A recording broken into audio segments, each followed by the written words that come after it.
Assalamualaikum warahmatullahi wabarakatuh. Waalaikumsalam warahmatullahi wabarakatuh. Waalaikumsalam warahmatullahi wabarakatuh. Bismillahirrahmanirrahim. Alhamdulillahirabbil alamin. Wassalatu wassalamu ala sayyidina Muhammadin wa ala alihi wa sahbihi ajmain. Asyhadu an la ilaha illallah wa asyhadu anna Muhammadar Rasulullah. Pertama-tama Pak Dadang bahagia sekali bisa berjumpa kembali dengan kalian dalam mata kuliah Semantik Al-Quran. Ini satu keberkahan buat Bapak. Mohon maaf karena ada perubahan jadwal ya. Mengingat ada meeting-meeting yang nggak bisa dihindari. Hatur nuhun atas fleksibilitasnya kalian. Semoga dibalas oleh Allah SWT dengan kemudahan-kemudahan yang lebih banyak. Selanjutnya, mari bersyukur kepada Allah. Bismillah, alhamdulillah, alhamdulillah, alhamdulillah. Mudah-mudahan nikmat-nikmat yang Allah berikan pada kita terus bertambah. Salawat dan salam juga semoga tercurah kepada junjungan alam Nabi Muhammad Sallallahu Alaihi Wasallam. Mari kita ikhlaskan niat kita lillahi ta'ala mencari ilmu, mudah-mudahan berkah ya. Baik, kali ini Pak Dadang mau share screen untuk mengulas sejarah semantik yang sudah kita bahas kemarin dan akan fokus pada satu pemikiran saja yang itu sangat penting nantinya bagi para pengkaji semantik Al-Quran. Di pertemuan kali ini Pak Dadang ingin memberikan satu pemahaman yang akan membuat kalian clear, jelas, dan paham secara keseluruhan apa itu ilmu semantik. Tanpa dipusingkan oleh teori-teori yang rumitnya. Jadi ini kuliah sangat penting dan sangat krusial dan mohon diperhatikan. Walaupun mungkin materi yang disampaikannya tidak banyak ya, tetapi ini yang akan menentukan keberhasilan kuliah kita dalam mata kuliah semantik Al-Quran ini. Kita mulai kuliah kita dengan kembali ke seorang tokoh yang merintis ilmu semantik yang namanya Aksene Darmesteter. Ingat ya, dia sudah menulis sebuah buku judulnya The Life of the Words as the Symbols of Ideas. Kehidupan kata-kata sebagai simbol dari ide-ide. Nah, sudah saya jelaskan sebelumnya bahwa di buku itu dia menggambarkan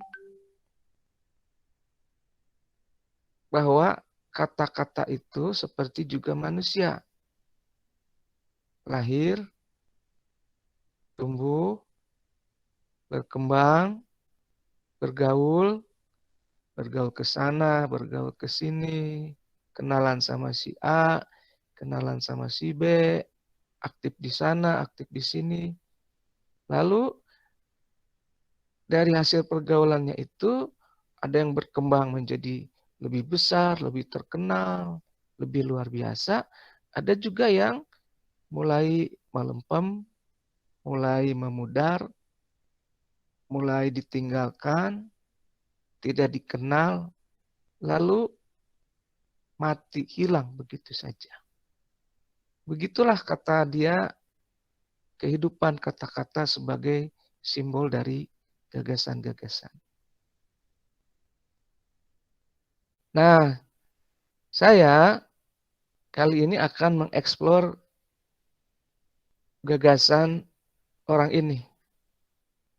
Karena setelah direnungkan sebagai seorang pengajar semantik Al-Quran selama kurang lebih 15 tahun, nampaknya ini yang penting. Gagasannya Ahsan Nadir Masteter ini yang penting. Kenapa? Karena secara tidak langsung dia memberikan satu wawasan kepada kita, satu pemahaman kepada kita bahwa tugasnya ilmu semantik itu adalah kepoin hidupnya satu kata. Gitu. Ya, itulah tugasnya ilmu semantik. Saya kasih contoh. Ya. Anda kenal saya tidak? Naufal, Rafif, Anda kenal saya tidak? Ya, Pak. Ya, Anda kenal saya enggak? Sebentar. Kenal, Pak. Kenal, ya. Kalau Anda disuruh nulis tentang saya, dapat berapa halaman? Jujur aja. Satu halaman, Pak. Nah, itu ciri-ciri nggak kenal. Ya, karena Anda mengenal saya secara artifisial saja, secara permukaan saja. Ya, Pak Dadang, dosen semantik Al-Quran, dosen Usuluddin. Ya, saya sempat ketemu beberapa kali gitu. Nah, mungkin itu saja yang bisa diceritakan. Kenapa? Karena Anda nggak kenal saya. Kalau Anda mau menulis tentang saya sampai 100 halaman, apa yang harus Anda lakukan, Noval? Mungkin, Pak, mengenal lebih dalam, Pak. Ya, Anda harus kepoin saya. Ya, kalau Noval ingin bikin biografi saya yang lengkap, maka Noval harus kepoin saya. Kapan saya lahir, di mana saya lahir, teman masa kecil saya siapa, belajarnya di SD mana, di madrasah mana, habis dari madrasah ibtidaiyah ke madrasah sanawiyah mana, ya sekolah menengah atasnya di mana, kuliah S1-nya di mana, kuliah S2-nya di mana, kuliah S3-nya di mana, dulu gaulnya sama siapa, gurunya siapa aja, gitu, hobinya apa, sering nongkrong di mana, betul nggak? Ya, nah karena itu orang yang dekat dengan saya,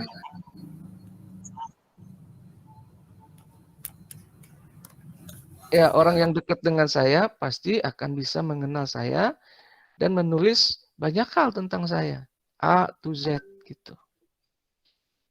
Dan mungkin juga dia bisa cerita dulu Pak Dadang itu gaulnya dengan si A, si B, si C. Makanya sifat-sifatnya dulu begini, begini, begini, begini. Sekarang dia gaulnya sudah lain dengan si A, si B, si C, si D. Makanya kerjaannya rapat terus.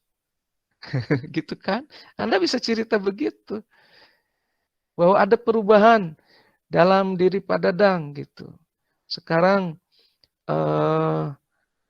dulu kalau ngajar nggak pernah telat, ya nggak pernah terlambat, selalu hadir tepat waktu, sesuai jadwal. Sekarang telat terus gitu. Ternyata karena sudah jadi ketua jurusan dan sering rapat atau jadi kemudian banyak meetingnya gitu. Jadi ada perubahan dalam diri saya. Matanya juga sekarang tambah sipit ya karena kurang tidur pamannya. Anda bisa cerita begitu ketika Anda kenal saya. Paham nggak? Paham ya? Ya, Pak. Oke.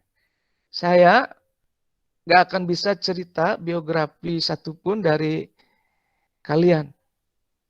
Karena yang saya tahu kalian adalah murid IAT semester 5 E dan nama Anda adalah Muhammad Syifaur Rahim, Ananda Muhammad, Nurul Afifah, Ade Muhammad Kamiluddin, Naufa Rafif, dan seterusnya. Cuma itu yang saya tahu. Gitu. Ya, saya tidak bisa cerita banyak. Nah, semantik Al-Quran pada dasarnya adalah satu ilmu yang tugasnya bikin biografi satu kata. Seperti tadi orang yang mau bikin biografi orang,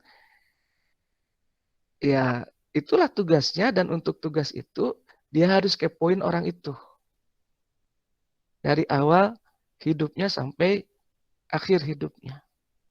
Maka tugas semantik Al-Quran itu adalah bikin biografi kata dan untuk melaksanakan tugas itu dia harus kepoin kata itu, ya, stalking kata itu dari sejak dia lahir sampai akhir hayatnya. Misalnya, saya kasih contoh ya. Ada mahasiswa saya dulu yang datang ke saya. Pak Dadang, saya mau bikin penelitian semantik tentang mator. Tahu mator nggak artinya? Ananda tahu nggak artinya mator? Tidak, Pak. Siapa yang tahu artinya mator? Hujan, Pak. Oke, makasih Rizky, makasih Dika. Jadi mator itu artinya hujan. Saya bilang, apa pentingnya? Lalu dia mengatakan, ya semua kata dalam Al-Quran penting Pak, katanya. Termasuk mator. Ya juga saya bilang. Yang jujur deh, saya bilang alasannya apa? Ya karena mator cuma 7 ayat. Jadi penelitiannya mudah, saya bisa cepat selesai, kata dia begitu. Oke, ini orang mulai masuk akal. Oke lah, saya setuju aja. Walaupun saya sebetulnya apa gitu ya. Ini orang kok neliti mator gitu. Apa pentingnya mator itu? Lalu saya kasih tugas. Tugasnya seperti tadi. Bahwa dia harus kepoin, harus menelusuri, meneliti riwayat hidup atau biografi dari kata mator itu. Ya, dari mulai sejak sebelum Quran turun sampai ketika Quran turun. Lalu diadakanlah penelitian. Ya, saya kasih waktu itu syair-syair Arab Jahiliyah. Nih syairnya. Ada 26 kumpulan syair Arab Jahiliyah. Kemudian saya suruh baca juga tafsir-tafsir. Lalu setelah sekian bulan penelitian, yang dia pikir akan sebentar, ternyata lama juga. Jadilah penelitian itu. Apa ceritanya? Anda ingin tahu nggak ceritanya si mator ini? Ternyata ada yang aneh dengan kata mator ini. Mahasiswa saya itu yang namanya Muhammad Yusuf Husain gitu ya. Husaini kalau saya tidak salah, lupa saya. Dia mengatakan, Pak, dulu mator itu sebelum Quran turun itu gaulnya sama air, Pak. Air turun dari langit, kemudian tumbuh bunga-bunga, tumbuh padang rumput, datang orang-orang berkemah di situ, ada para penggembala, ada gadis-gadis, ada para pemuda, ada penampungan-penampungan air, wadi di situ, orang-orang main di situ, jatuh cinta di situ. Pokoknya indah aja Pak katanya. Ya, saya bilang bagus tuh. Lalu gitu. Tapi Pak katanya kasihan. setelah gaul dengan Al-Quran, mator ini berubah nasibnya. Kenapa? Saya tanya begitu kan. Ternyata dalam Al-Quran, Pak, mator itu gaulnya sama batu, batu, batu lagi, terus batu, batu lagi, batu, batu, batu. Kok bisa? Ya gitu Pak, katanya. Jadi kalau Quran cerita tentang mator, itu artinya hujan batu. Gitu. Lah kalau hujan air apa dalam Quran? Ma'un Pak, katanya. Wa anzalna minas sama'i ma'an tahurun. Kami menurunkan dari langit air yang suci. Jadi mator itu ketika masuk ke dalam Quran, nasibnya jadi jelek, kata dia. Dan kata Yusuf Husain ini, mator ini selain dengan batu, dia gaulnya dengan LGBT. Gitu. Jadi kata mator ini adalah azab yang Allah berikan kepada orang LGBT, kaumnya Nabi Lut. Gitu. Jadi mator ini nasibnya dalam Al-Quran kurang lebih tragis gitu ya. Yang asalnya bergaul dengan air dan karena itu muncul berbagai keindahan. Lalu ketika masuk ke dalam Quran, dipakai oleh Quran, ternyata pergaulannya berubah. Dan itu jadi skripsi gitu. Dia cerita seperti itu jadi skripsi. Kenapa? Karena dia bisa cerita tentang biografi kata tersebut. Jadi, kalau dibikin mudah, apa sih semantik Al-Quran itu? Semantik Al-Quran adalah satu ilmu yang akan membimbing Anda membuat biografi satu kata dalam Al-Quran. Apapun itu.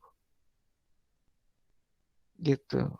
Kata mator yang menurut kita very ya. Kata-kata yang nggak penting gitu. Kata-kata yang ya jarang disebut dalam Al-Quran. Ternyata ketika diteliti ada sejarahnya juga dan menarik. Dan dia lulus skripsinya dan bareng nulis dengan saya dan Ibu Irma dalam satu jurnal. Nyeritain mator. Gitu. Jurnalnya Jurnal Sinta 2 juga. Bagus itu. Jurnal Sinta 2, jurnal nasional yang paling tinggi ya. Cuma nyeritain mator. Gitu.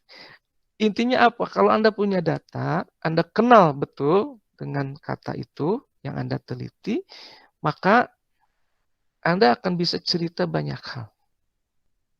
Dan cerita Anda itu akan mungkin saja membuat Anda lulus jadi sarjana gitu, dengan berbekal ilmu semantik Al-Quran ini. Nah, tantangan terberatnya apa? Tantangan terberatnya adalah ketika harus kepoin, harus meneliti riwayat satu kata itu ya di masa Arab Jahiliyah, karena harus baca syair, gitu. Karena itu yang kemampuan bahasa Arabnya tidak ada, itu akan mengalami kesulitan. Kecuali kalau dibantu. Ya kalau dia punya teman yang jago bahasa Arab dan mau bantuin dia gitu.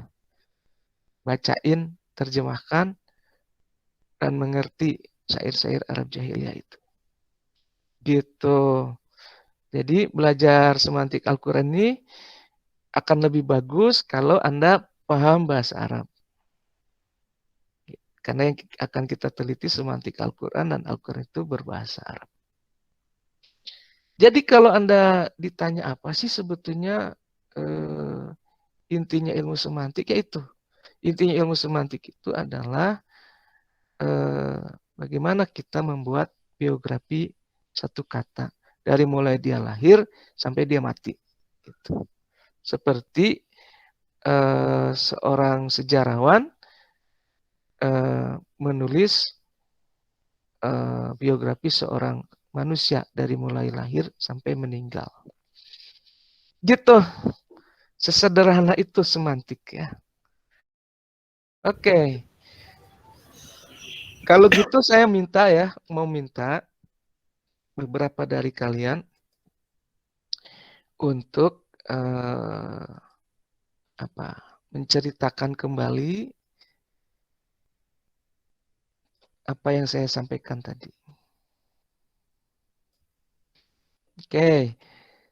Saya minta Tria Amanda Putri. Mana Tria? Hadir nggak Tria? Nggak ada. Dika aja. Dika mana? Hadir, Pak. Alhamdulillah. Alhamdulillah. Ayo, cerita apa sih sebetulnya tugas ilmu semantik itu pada akhirnya? Pada akhirnya tugas semantik tugas semantik itu menurut yang saya tadi pahami bahwa kan tadi diceritakan Arsen Damasister gitu ada menulis sebuah buku bahwa kehidupan kata-kata sebagai sumber dari gagasan, maka kata-kata itu kita harus cari biografinya dari mulai dia lahir sampai dia mati ataupun sampai sekarang gitu. Kalau misalnya kita semantik Al-Quran berarti kan berkaitan dengan bahasa Arab. Ketika meneliti suatu kata dari bahasa Arab, misalnya mator, itu kita harus cari dulu dari sastra Arabnya dari dulunya gitu. Bagaimana mator ini muncul, bagaimana mator ini berkaitan dengan apa saja gitu, berinteraksinya dengan siapa saja. Dan juga apabila diaplikasikan dengan Al-Quran itu mator itu bersandingnya dengan apa gitu, Pak. Itu yang saya pahami. Ya, baik. Terima kasih Dika. Keren ya. Jadi Anda sudah paham. Sekarang saya minta siapa? Asyifa hadir enggak Asyifa? Ya Pak. Ya, apa sih tugasnya semantik Al-Quran itu? Jadi kan Arsene Darmester itu punya buku yang judulnya The Life of the World as the Symbol of Ideas, yang artinya kata teh sebagai simbol dari ide-ide. Dengan kata lain, kata-kata teh ibaratkan manusia. Jadi dia lahir, berkembang, tumbuh, terus main, terus mati gitu. Nah, terus secara tidak langsung Arsene itu memberikan satu pemahaman kepada kita gitu, bahwa tugas ilmu mantiknya adalah kepoin hidupnya satu kata gitu. Semantik bukan mantik. Oh iya, semantik Pak, astagfirullah, maaf. Nah, seperti yang Dika katain tadi ya, dalam meneliti satu kata ya, untuk mendapatkan biografi itu kita tuh harus punya pemahaman bahasa Arab yang lebih gitu, karena isinya itu merupakan syair gitu. Ya. Oke, ya bagusnya paham bahasa Arab, tapi yang nggak paham juga jangan patah semangat ya. Yang penting punya teman yang bisa bantuin gitu. Itu juga kalau mau meneliti jadi skripsi ya. Kalau untuk sekedar paham kuliah saya, ya bisa lah gitu. Ya, pasti bisa. Kalau sekedar paham kuliah saya. Tapi kalau untuk bikin skripsi berdasarkan ilmu semantik ini, kamu harus tadi ya punya dasar bahasa Arab atau punya teman yang bisa bantuin terjemahkan gitu. Ya, karena Yosef juga dulu minta bantu temennya. Malah minta bantu saya. Saya marahin juga. Kamu nih ngerjain saya. Karena dia terjemahin salah-salah gitu. Saya tanya, nerjemahinnya di mana ini? Ini bayar jasa penerjemah Pak. Salah semua. Akhirnya jujurnya tuh saya yang nerjemahin. Aduh, tapi ya berhasil juga. Ya, baik, siapa yang mau komentar ya?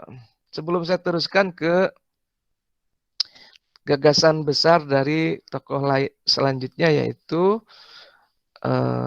Michel Bril. Siapa? Di sini yang nampak nih, Asipa, mau? Barusan Pak. Oh sudah. Barusan gambar tangan. Nurul atuh, Nurul. Ayo Nurul. Jelasin lagi Pak yang tadi. Ya. Bismillahirrahmanirrahim.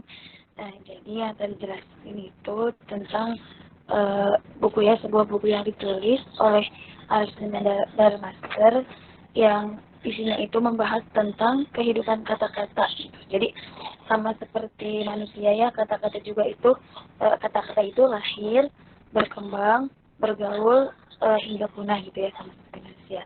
Nah, hingga dari situ disimpulkan bahwa tugas semantik itu mencari tahu apa sih ya, ngepoin itulah istilahnya ya, ngepoin kehidupan si kata itu dimulai dari ia lahir, bergaul dengan siapa, dihubungkan dengan siapa, dan hingga punah atau mungkin sampai sekarang gitu ya. Nah, untuk apa sih, untuk karena ini semantik Quran, jadi kita itu kalau bisa mah memahami orang-orang yang paham dengan bahasa Arab, karena Al-Quran ini apa sih, dari bahasa Arab. Tapi katanya tadi kata Bapak, kalaupun nggak bisa, nggak apa-apa, katanya kita asal punya teman yang membantu, dan mungkin kita juga punya keinginan buat belajar kayak gitu. Oke, terima kasih. Ya, sepertinya sudah paham semua nih. Kalau gitu, Pak Dadang lanjutkan aja ya ke tokoh selanjutnya, yaitu yang bernama Michel Bril ya. Michel Bril. Ya, kemarin saya sudah jelaskan bahwa dialah yang memperkenalkan istilah semantik gitu. Dan dia nulis buku Essay the Semantic Science the Signification. Ini bukunya nih, Semantic Studies in the Science of Meaning. Ini sudah diterjemahkan ke dalam bahasa Inggris. Nah, buku ini menceritakan bahwa yang penting dari kajian semantik itu adalah perubahan makna kata. Dan perubahan makna kata itu ada hukumnya. Ada sebabnya. Apa sebabnya? Yaitu karena perubahan pergaulan kata-kata itu. Kalau tadi dalam contoh tulisannya atau skripsinya Yusef ya, kenapa tulisan dia, skripsi dia menarik? Karena dia menceritakan perubahan makna kata mator yang asalnya hujan air jadi hujan batu. Dan dia tunjukkan buktinya, yaitu bahwa mator sebelum Quran turun gaulnya sama air, mator setelah Quran turun gaulnya sama batu. Jadi bukunya Michel Bril ini memberikan pedoman kepada kita, memberikan petunjuk kepada kita mengenai apa yang harus dicari ketika mau nyusun biografi satu kata. Nah, fokuskan perhatian tuh kemana gitu. Dan dia memberikan petunjuk, fokuskan perhatian Anda ketika cari biografi kata pada perubahan artinya, pada perubahan maknanya.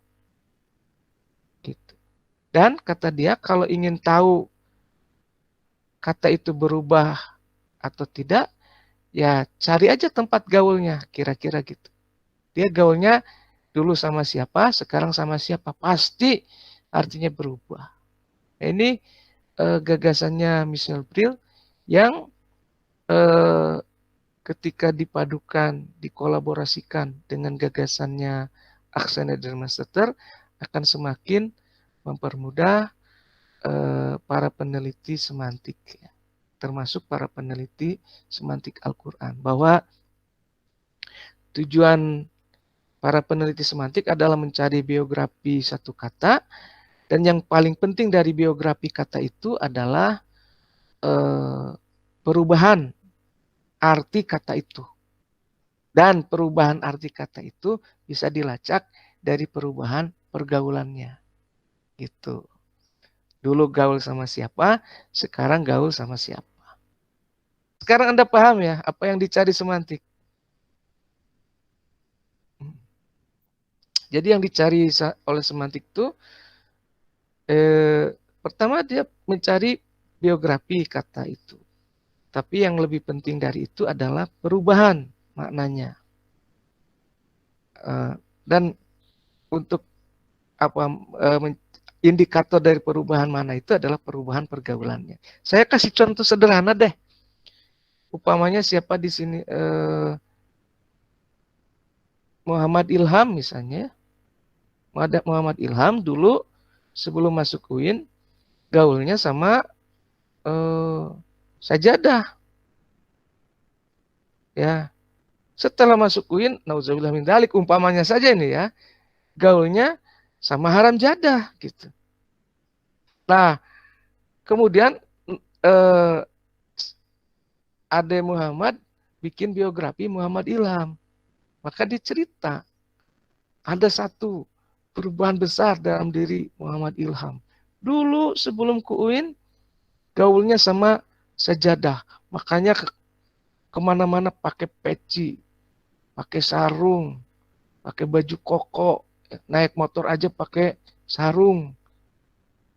sarungan. Tapi setelah masuk UIN terjadi perubahan besar. Gaul sama haram jadah. Penampilan berubah. Pakai kaos, pakai celana jeans. Tapi akhlak tetap sama seperti dahulu. Ibadah tetap lancar seperti dahulu. Dan dia bisa mengajak haram jadah masuk Islam. Gitu. Kan bisa begitu ceritanya ya. Jadi jangan suuzon dulu ini. Jadi itu yang menarik gitu. Ketika perubahannya tidak ada, maka penelitian kata itu menjadi tidak menarik. Jadi akan menarik kalau kata itu punya dinamika gitu, sehingga pantas untuk diceritakan. Kalau dia hidupnya flat-flat aja, ya kita nggak punya, ya tetap penelitiannya sah, tetapi nggak menarik gitu. Orang nggak baca. Ya. Kenapa nggak ada orang nulis biografi Pak Dadang? Ya karena hidupnya flat gitu. Gitu-gitu aja nggak aneh ya. Tapi kenapa ada orang nulis biografi Pak Habibie, Profesor Dr. B.J. Habibie? Ya karena hidupnya unik.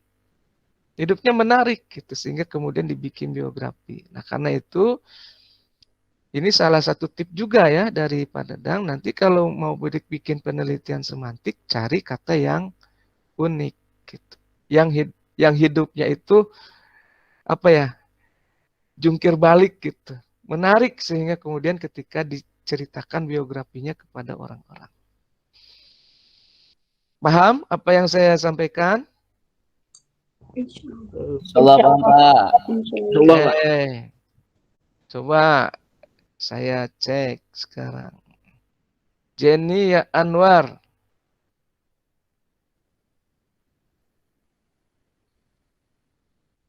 Enggak ada. Ima Mutmainnah. Ada apa? Ada. Ayo, sok Jen. Jadi apa sebetulnya tugas semantik itu? Yang sederhana, yang mudah saya ceritakan sama orang. Apa sih tugasnya? Mungkin dari penjelasan buku Armas Anda. Ya nggak usah ke situ lagi. Jawab aja dalam 1-2 kalimat. Apa sih tugasnya semantik? Meneliti biografi kata dalam Al-Quran dari mulai lahir sampai mati. Oke, sebaiknya kata yang bagaimana yang diteliti? Kata yang unik, yang ada perubahannya, Pak. Sebab kalau kata yang tidak ada perubahannya, nanti kurang menarik. Dari mana kita tahu bahwa kata itu sudah berubah maknanya? Dari pergaulannya. Dari perubahan pergaulannya. Ya, baik. Jadi paham tuh gagasan-gagasan besar semantik. Karena ini harus kuat dulu di awal supaya ketika bahas materi selanjutnya itu Anda nggak panik gitu kan. Kalau bahasa milenial tuh sekarang panik nggak, panik kan gitu. Nah, supaya nggak gitu harus kuat dulu ininya. Ya, oke, makasih. Siapa yang mau komentar? Ayo. Menceritakan tugas semantik, apa kata yang dipilih sebaiknya yang bagaimana, terus gimana cara menentukan tadi ini kata ada perubahannya atau tidak maknanya itu. Ayo siapa yang mau bicara silahkan, atau mau bertanya silahkan. Pak, saya izin bertanya, Pak. Boleh, Jenny. Oh, ini nyambung.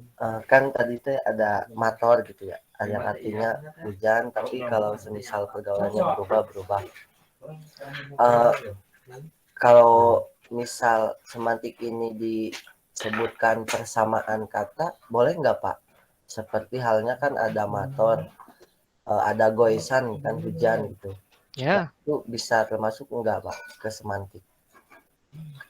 Baik. Bisa. Cuma berat. Ya. Muhammad Yusuf Hussein itu bahas 7 ayat itu tentang mator 4 bulan gitu. Jadi kalau ditambahin sama gois, ditambahin sama apa? Satu lagi, soib misalnya, berarti dia harus teliti 3 biografi 3 kata itu, baru dibandingkan. Kalau nggak kenal kan bagaimana bandingin? Ya nggak? Bagaimana Anda mau bandingkan saya dengan dosen-dosen yang lain kalau Anda nggak kenal saya, nggak kenal dia gitu. Berarti Anda harus bikin biografi saya dulu. Misalnya kalau pengajar semantik itu ada 2, saya dan Bu Irma misalnya. Anda harus teliti biografi saya dulu, Anda harus teliti biografi Bu Irma, baru dibandingkan. Sebagai sesama dosen semantik. Nah kalau Anda sama saya saja nggak kenal, apalagi sama Bu Irma, terus mau bandingkan apanya gitu. Jadi bisa, cuma penelitiannya lebih berat gitu. Iya baik, Pak, terima kasih banyak. Ya, sama kayak Anda mau dapat calon istri, ada 3 pilihan. Mau dibandingkan kan harus kenal 3-tiganya. Diteliti 3-tiganya. Kalau enggak, bagaimana mau bandingkan kan? Gitu. Kalau nggak diteliti secara mendalam, nanti Anda bandingkan fisiknya aja. Wajahnya, penampilannya, biografinya Anda nggak tahu. Dulunya gimana kan Anda nggak tahu. Bisa-bisa Anda tertipu nanti. Gitu ya. Sama juga yang perempuan. Ada 2 calon suami. Ya, mau dibandingkan. Ya kalau bandingkannya artifisial, hanya fisiknya saja, dia datang pakai apa ke rumah, ya bisa ketipu. Karena bisa pakai Grab dia datang. Pakai Grab pesan Mercy. Datang pakai Mercy ke rumah. Ternyata pengacara kerjaannya. Pengacara, tahu pengacara artinya? Pengangguran banyak. Cara Yang ditolak justru itu yang ternyata konglomerat karena datangnya pakai jalan kaki, kebetulan habis olahraga datang ke situ.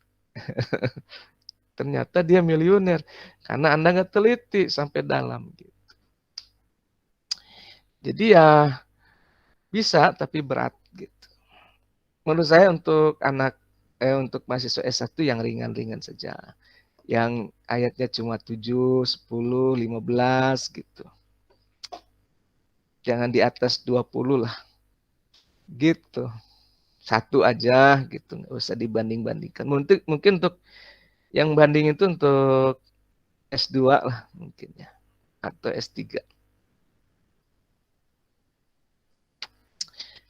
Jangan teliti misalnya penelitian semantik terhadap kata soleh dalam Al-Quran. Jangan.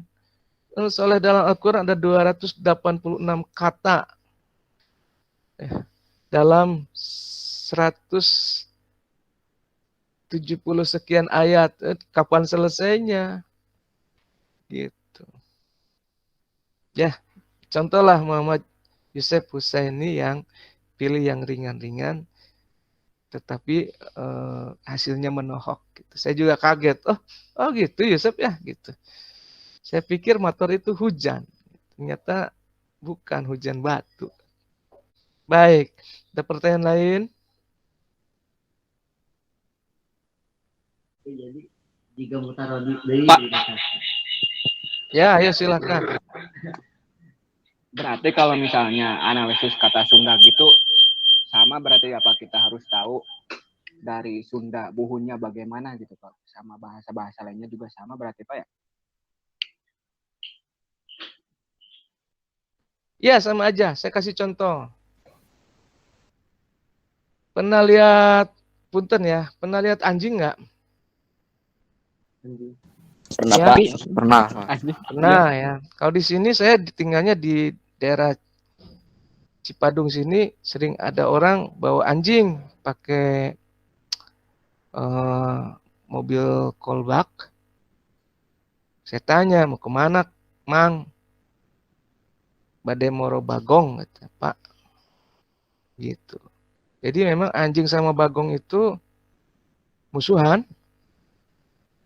Jadi dulu orang Sunda zaman dulu bawa anjing untuk Moro Bagong. Anjing itu ya binatang. Bagong ya binatang. Tahu bagong nggak? Babi ya, babi hutan gitu. Itu dulu. Itu dulu ya. Belakangan waktu saya masih muda, waktu saya masih pesantren, kalau saya pergi ke pesantren kan ke terminal bus. Itu anjing sama bagong ada di terminal. Terminal Cicahem. Ada orang datang, kemana anjing? Gitu. Kadi itu bagong. Jadi itu anjing sama bagong ketemu. Tapi bukan binatang, manusia. Cuma manusianya mungkin brengsek gitu, kayak anjing sama bagong gitu ya. Kan berubah tuh. Dulu binatang, sekarang manusia gitu. Kenapa? Karena gaulnya berubah tuh kata itu. Gaulnya dulu di hutan, pemburu, ya, senapan gitu. Nah, sekarang berubah dia gaulnya, terminal, preman gitu. Apalagi ya kayak gitulah. Belakangan saya main ke kafe nih, tempat jualan kopi dekat komplek rumah saya. Ada anak muda lagi beli kopi, laki-laki, perempuan lagi ngumpul-ngumpul. Apa yang mereka bilang? Ini laki-laki ngomong sama perempuan, anak perempuan. Kemari anjing, eta Persib eleh kata gitu. Jadi saya lihat ternyata anjing itu sekarang udah berubah jadi perempuan, anak perempuan pakai kerudung. Berarti kan sudah berubah lagi gitu. Dan si anak perempuannya juga jawab, santai atuh jing gitu. Ya, dia nggak pakai anjing tapi jing aja gitu. Jadi saya mulai berpikir, sekarang kata anjing itu udah mulai dihilangin A-nya, tetapi maknanya jadi luas. Sekarang mungkin bro atau sis gitu. Kemarin sis gitu. Itu Persib kalah, kata si ceweknya itu, ya tenang aja bro gitu. Kan jauh tuh dari mulai anjing dan bagong yang suka kejar-kejaran, saling buru satu sama lain. Kemudian ke orang-orang yang tadi yang dalam tanda kutip ada di dunia hitam gitu. Lalu berubah menjadi alat sapaan di antara anak-anak milenial gitu. Nah itu menarik tuh kalau diadakan penelitian. Cuma tentu saja bukan penelitian semantik Al-Quran, itu penelitian semantik bahasa Sunda. Gitu. Gitu ya Dika ya. Ada pertanyaan lain nggak? Pak, saya nanya lagi Pak, boleh nggak? Wah enggak. Kan dari semantik itu meneliti biografi kata dalam Al-Quran dari lahir sampai mati. Nah, itu juga perubahannya sesuai dengan pergaulannya. Otomatis berarti sesuai, kalau dalam bahasa itu siyakul kalam ya Pak, kalau dikaitkan dalam perkataan. Berarti maknanya juga berbeda-beda gitu kan. Tadi mator itu asal katanya emang hujan, tetapi dikaitkan dengan ini jadi hujan batu. Nah, saya tuh pernah baca gitu ya, nggak beres sih. Dalam ulumul Quran kan ada istilahnya itu al-wujuh wan nadhair, yang intinya satu kata itu mempunyai makna yang berbeda-beda. Nah, kalau dihubungkan dengan semantik Al-Quran, al-wujuh wan nadhair itu bagaimana Pak? Apakah satu makna itu berbeda-beda atau gimana Pak? Sekian Pak. Iya itu. Di antaranya itu, contohnya misalnya tahu. Tahu itu artinya apa? Ya tergantung siyakul kalamnya. Kalau saya makan tahu dan tempe, tahu di situ artinya makanan. Tapi kalau saya bilang, saya sudah tahu sekarang. Itu artinya tahu itu, saya sudah mengetahui. Saya sudah paham sekarang. Saya tahu sekarang. Artinya saya kenal gitu. Ya karena si kata itu gaulnya beda gitu. Yang ini mah gaulnya dengan tempe, yang ini mah gaulnya dengan pengetahuan. Makanya tahu yang ini makanan, tahu yang ini pengetahuan. Gitu. Makanya ada tokoh selanjutnya yang namanya Ferdinand de Saussure, ya. Coba kita lihat Ferdinand de Saussure ya. Nah, jadi ini ya. Jadi gagasan ketiga yang harus Anda pahami, gagasan ketiga yang harus Anda pahami dari tokoh-tokoh semantik Al-Quran pramodern ini adalah gagasannya Ferdinand de Saussure, yaitu bahwa kenapa pergaulan kata-kata itu penting? Karena arti satu kata itu sangat tergantung pada teman-temannya. Satu kata hanya akan betul-betul bermakna jika ia dikaitkan dengan kata-kata yang lain. Itulah yang disebut dengan pendekatan struktural. Gitu. Yang diibaratkan oleh de Saussure itu ibarat bidak pada papan catur.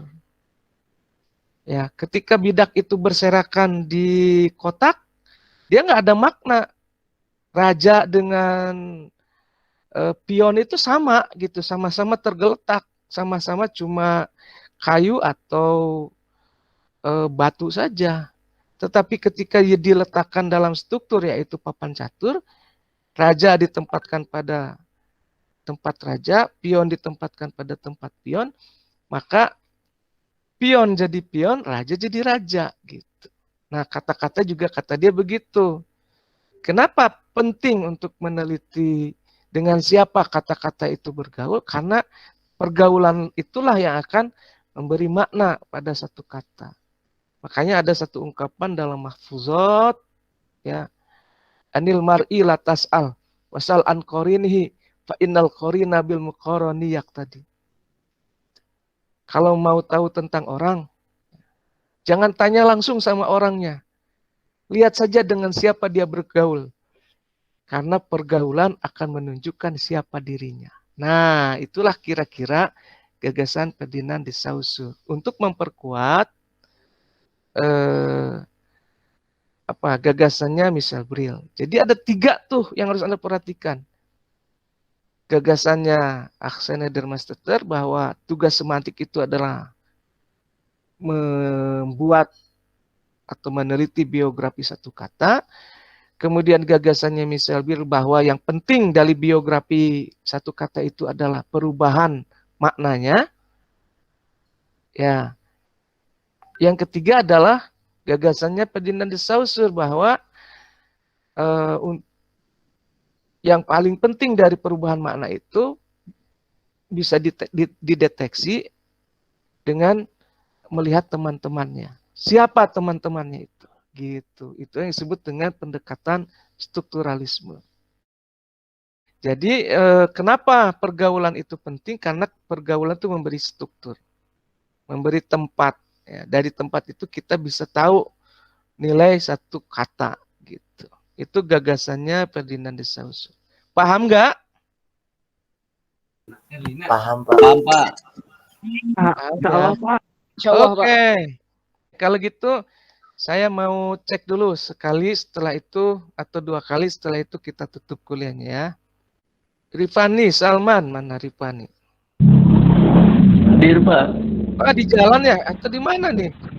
Di toko? Di rumah. Di rumah. Di rumah. Ayo ceritakan apa tugas semantik yang tadi saya jelaskan. Oh, jadi yang pertama tugas semantik itu yang pertama menurut Arsène Dermasteter bahwa dalam bukunya bahwa kehidupan kata-kata itu merupakan simbol dari ide. Nah, jadi secara tidak langsung menyuruh kita untuk mencari atau ngepoin tentang biografi dari kata-kata itu, dari mulai lahirnya sampai pergaulannya dan sampai wafatnya gitu. Nah, kemudian yang kedua menurut Michel Bril ya Pak, menurut Michel Bril bahwa Michel Bril ini itu yang memperkenalkan tentang istilah semantiknya, bahwa dalam bukunya menceritakan tentang perubahan makna kata itu. Nah, jadi dalam bukunya itu secara tidak langsung lah memberikan petunjuk gitu tentang apa yang harus dicari gitu. Dan perubahan itu ada hukumnya. Jadi perubahan itu ada hukumnya dan karena pergaulan dari kata-kata itu. Kemudian yang ketiga menurut Ferdinand de Saussure bahwa kata-kata itu akan muncul maknanya jika dikaitkan dengan kata-kata yang lain. Nah, jadi Ferdinand de Saussure ini adalah memberikan petunjuk kepada kita tentang pentingnya struktur kata-kata itu, Pak. Nah, mungkin segitu. Baik, terima kasih. Ya, siapa yang mau komentar? Satu lagi aja. Yuk, nggak usah ditunjuk lah, yang mau aja. Yuk, siapa? Oh, harus ditunjuk, baik. Nurul Khomisah. Ayo Nurul. Wah, nggak ada Nurul. Ananda Muhammad. Ya, Pak. Ya, cerita. Ya, kalau pemahaman saya tadi dari penjelasan 3 poin. Yang pertama dari Arsène Dermasteter bahwa kata itu seperti manusia ya, maksudnya ya belajar biografinya gitu dari mulai lahir sampai matinya kata itu tersebut, relasinya dengan kata yang lain dan sebagainya. Kemudian dari tokoh Michel Bril, menurut dia yang terpenting itu adalah mempelajari perubahan maknanya dari dari pergaulan makna itu pergaulan kata itu tersebut. Kemudian dari Ferdinand de Saussure, ya sebuah kata akan bermakna jika berhubungan dengan kata yang lain. Jadi harus berstruktur lah Pak istilahnya mah kata itu tersendiri agar mempunyai makna gitu Pak. Mungkin sekian Pak. Oke, kalau gitu belum paham nih. Jadi yang penting dari gagasan de Saussure itu adalah bahwa siakul kalam itu penting gitu. Di mana kita cari pergaulan kata itu? Itu. Ya, mungkin harus begitu saya bisa. Kan tadi kita tahu perubahan mana itu dari pergaulannya, pergaulan kata-kata. Di mana kita cari pergaulan kata-kata itu? Di siakul kalam. Karena siakul kalam itu memberikan struktur kepada kata itu di kalimat gitu. Jadi ketika kata itu digunakan, ditempatkan dalam satu kalimat yang dalam bahasa Arab disebutnya siakul kalam. Seperti tadi misalnya, kata tahu. Apa sih kata tahu itu artinya? Ya lihat dalam penggunaannya. Saya makan tahu dan tempe. Nah dari situ kita paham bahwa tahu di situ makanan. Gitu. Jadi kalau mau meneliti di pergaulan satu kata itu dalam Al-Quran, lihat siakul kalamnya, artinya baca ayatnya. Baca sebelumnya, baca sesudahnya. Oh dia gaulnya sama ini. Gitu. Paham ya? Sok saya cek lagi sekali lagi.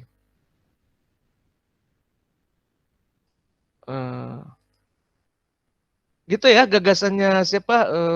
Ferdinand de Saussure. Siapa yang belum? Ayo.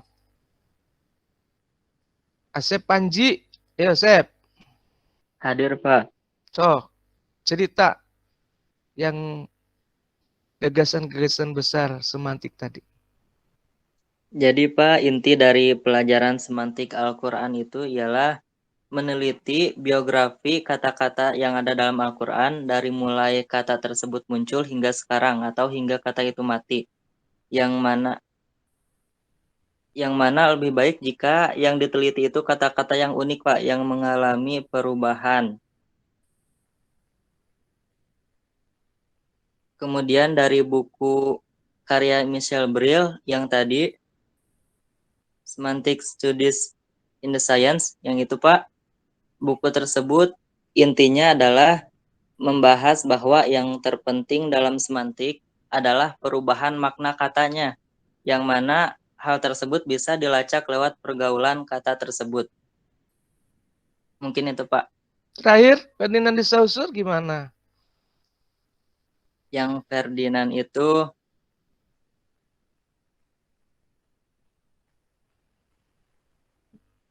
yang inti pelajaran semantik. Bukan, jadi Ferdinand de Saussure itu nunjukin sama kita untuk cari pergaulan kata-kata itu dengan siapa, cari dalam siakul kalam. Cari dalam kalimat-kalimat yang ada katanya itu, yaitu kalau dalam Al-Quran berarti cari dalam ayatnya gitu. Dibaca ayatnya gitu. Itu ya. Jadi di mana sih pergaulan kata-kata itu? Ya di siakul kalam. Siakul kalam itu bahasa Indonesianya apa ya? Panji? Kira-kira ada yang tahu nggak? Apa tuh siakul kalam tuh biar bisa dipahami oleh semua orang?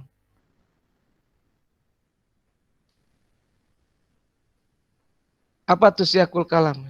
Konteks ya, konteks pembicaraan. Jadi lihat konteksnya. Kalau dalam Al-Quran berarti lihat, baca ayatnya dari awal sampai akhir.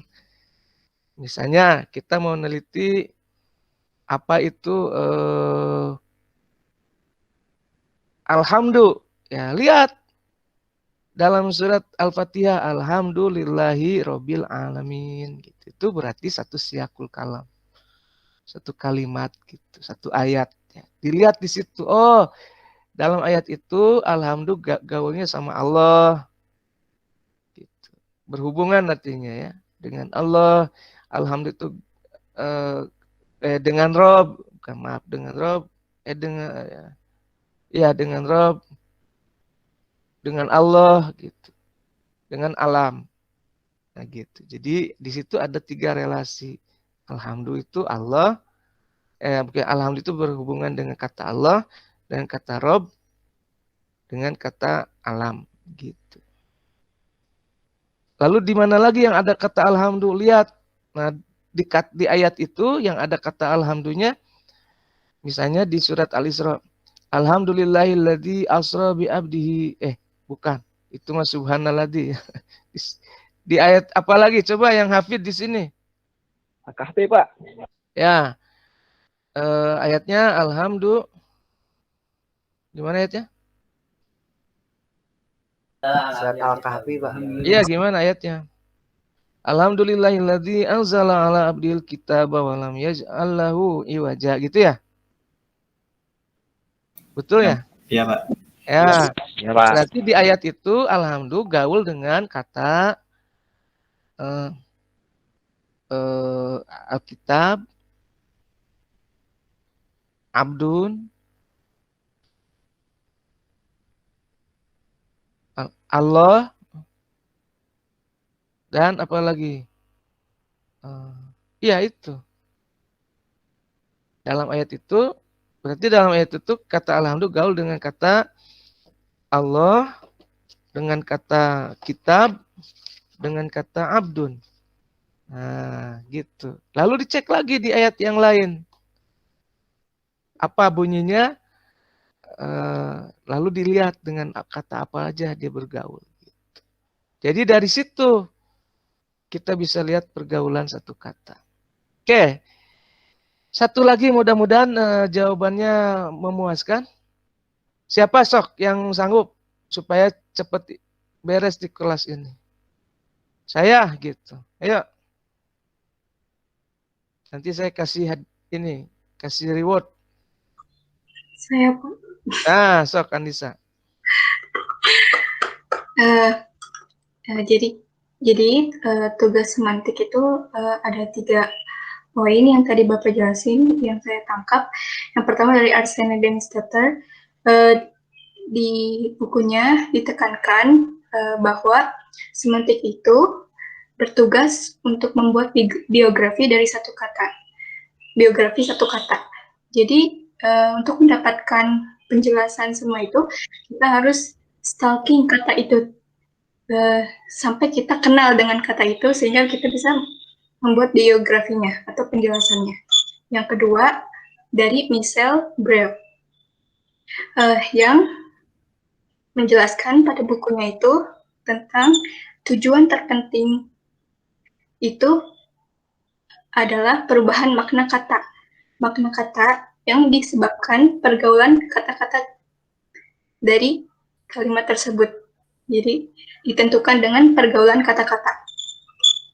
Yang ketiga dari Ferdinand de Saussure itu dijelaskan bahwa cari makna kata itu dari siyaul kalamnya atau konteks ayatnya.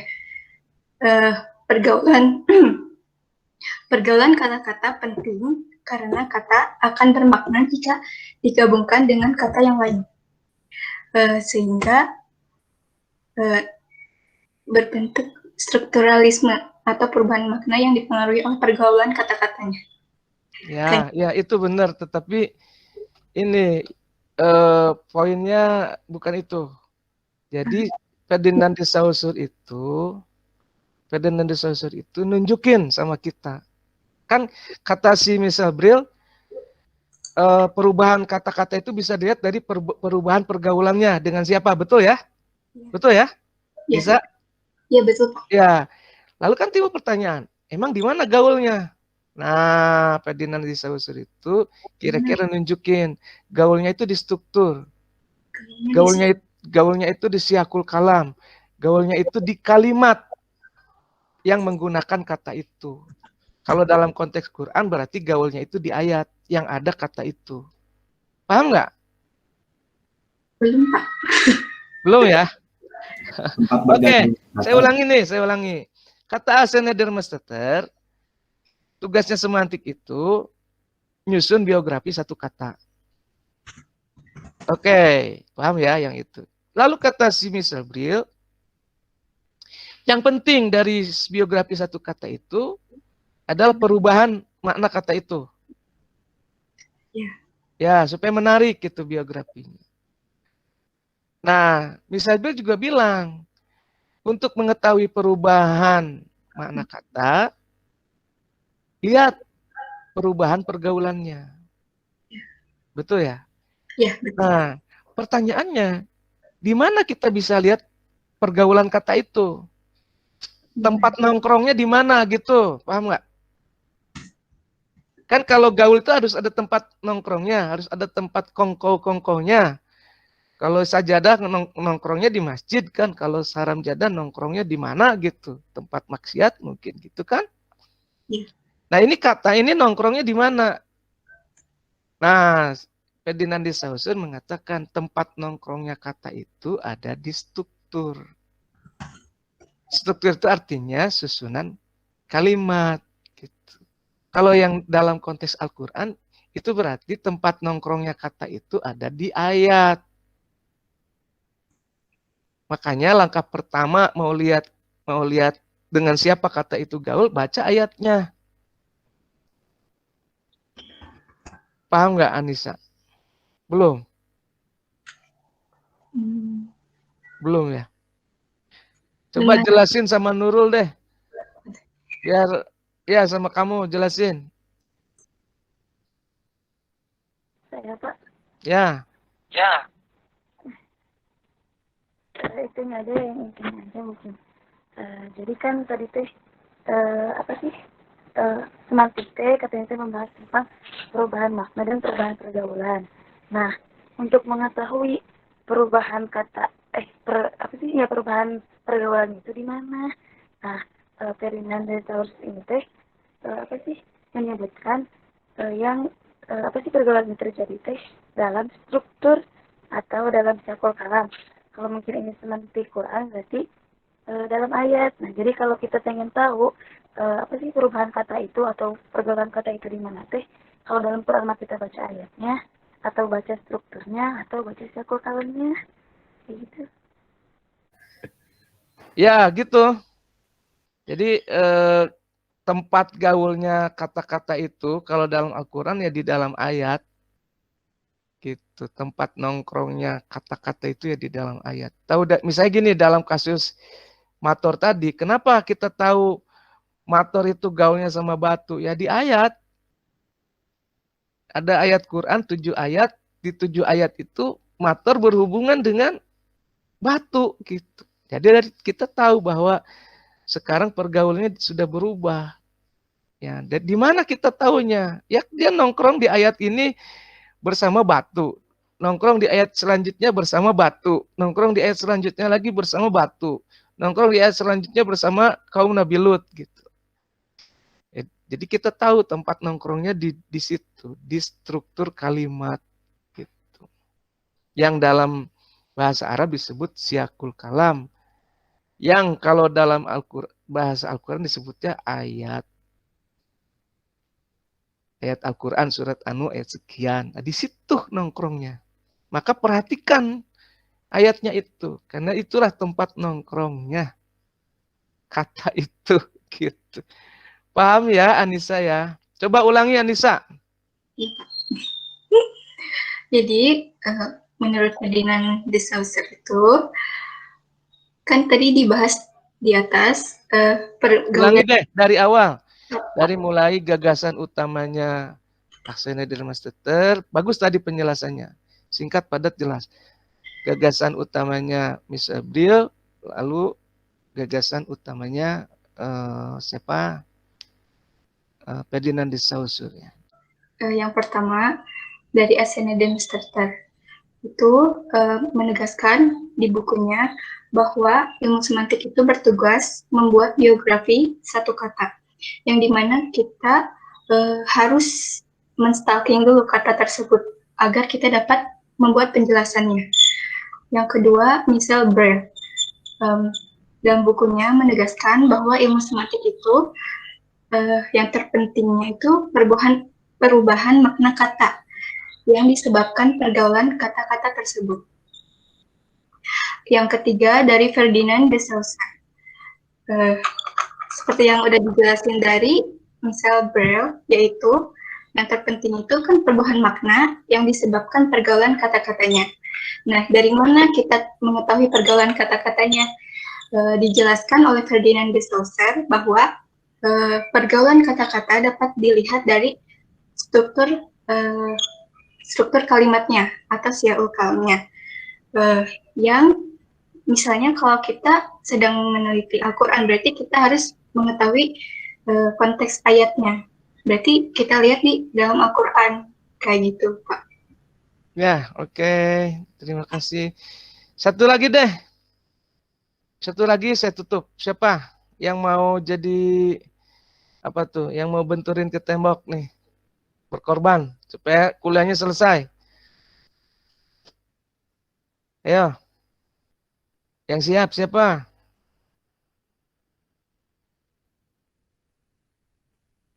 Kalau enggak nih saya terusin aja, biarin rapat malah. Biarin lah. Terus aja Zoom meeting. Gimit sampai zuhur. Ayo. Siapa yang sanggup? Saya Pak mau mencoba. Coba Ima. Oke. Jadi semantik itu berdasarkan dari tiga tokoh, yaitu Arsène Lemaître, Michel Brill, dan juga Ferdinand de Saussure. Jadi gagasan dari Arsène Lemaître bahwa semantik itu adalah tugasnya mencari biografi satu kata. Jadi dengan meneliti satu kata itu, lalu diperkuat lagi oleh Michel Brill bahwa untuk mencari riwayat kata itu yang lebih penting yaitu mencari perubahan kata itu, dan indikator dari perubahan kata itu adalah pergaulan kata itu. Lalu diperkuat lagi oleh Ferdinand de Saussure, dan bagaimana cara kita mengetahui pergaulan kata itu. Nah, bisa dilihat dari struktur atau susunan kalimatnya, dan jika konteksnya Al-Quran maka pergaulannya dengan ayat. Seperti itu, Pak. Pergaulannya dalam ayat, ya, Dalam tempat ayat. gaulnya dalam ayat. Oke, 100 buat Imam Mutmainah dan 100 juga buat semuanya yang sudah jawab maupun yang mendengarkan. Kita akhiri kuliah kita dengan doa kifaratul majlis. Subhanakallahumma rabbana wa bihamdika asyhadu an la ilaha illa anta astaghfiruka wa atubu ilaik. Rabbika rabbil izzati amma yasifun. Assalamun ala mursalin. Alhamdulillahirabbil alamin. Semoga kuliahnya bermanfaat. Amin ya Allah ya Rabbal alamin. Amin. Assalamualaikum. Amin. Ya, amin ya Pak. Waalaikumsalam warahmatullahi wabarakatuh. Terima kasih. Terima kasih, Pak.